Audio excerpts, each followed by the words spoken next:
สบายดีพ่อแม่พี่น้องมื้อนี้สิพาพี่น้องมาเบิ่งต้นมะเขือเนาะที่เฮาตัดทำซาวเด้อเขาเอิ้นว่าตัดเอาแหนงนั่นเองนี่ก็จะเป็นต้นที่เฮาตัดต่อออกเนาะตัดเอาแหนงเนาะนี่ก็จะเป็นแหนงคืออายุตอนนี้ก็ประมาณอยู่2 อาทิตย์กว่าๆเนาะเฮาก็ยังบ่ทันได้ใส่ปุ๋ยเนาะแต่ว่าเฮากำลังเริ่มได้ใส่ปุ๋ยในมื้อนี้แต่ตัวนี้นี่อายุคือสองอาทิตย์ก็สิได้ประมาณนี้ แล้วเราก็จะมาคัดเลือกเอาแหนงอีกพี่น้องถ้าว่าเราปาขึ้นลายนี่มันก็สิบ่ใหญ่เนาะ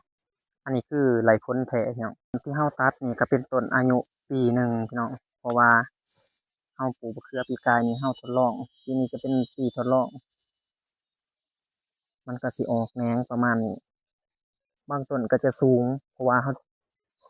จงแหนงสูงมันก็จะสูงพี่น้องตอนนี้ก็ปิดล้อกออกผลเป็นที่เรียบร้อย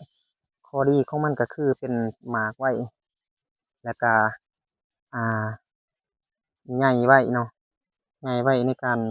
ให้อาหารกับเราบ่ต้อง ใส่ปริมาณแบบที่เราเลี้ยงมาแต่น้อยๆเนาะคือเราใส่แบบต้นใหญ่เลยก็ได้เนาะเนื่องจากว่าต้นของมันจะเป็นต้นที่แข็งแรงอยู่แล้ว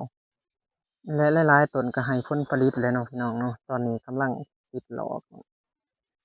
ติดดอกค่อนข้างว่าจะสมบูรณ์เลยเนาะแต่ว่าในแปลงนี้เราก็ได้ตัดทั้งหมดแล้วมันจะมีต้นน้อยและต้นใหญ่เนาะเนื่องจาก ฝุ่นที่มันเพียงพอเนาะเพราะว่าฝนกำลังตกมื้อวานนี้ก็เลยมาใส่ปุ๋ยหมักเนาะแต่ปุ๋ยจะใส่ปุ๋ยเป็นปุ๋ยน้ำหมักจุลินทรีย์เพื่อให้รากเดินขยายดีและมันจะแตกงอกงาออกมาเนาะถ้าเราใส่ปุ๋ยเม็ดนี่มันค่อนข้างว่ามันสิยากแตกงาเพราะว่ามันเป็นต้นที่เราตัดเอาแขนงนั่นเองลักษณะของต้นก็สิประมาณนี้แข็งแรงสมบูรณ์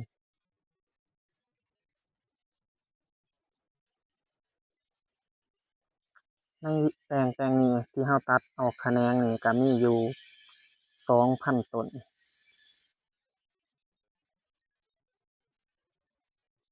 ตอนนี้เราใส่ปุ๋ยไปแล้วเหลือเราสิมาลุ้นอีกในอาทิตย์หน้านะว่ามันจะใหญ่ปานประมาณใดและเราจะมาอัปลงให้พี่น้องได้รับชมกันต่อไปเนาะว่าการตัดเอาแขนงนี่หรือว่าการทำซาวนี่มันจะเห็นผลขนาดใด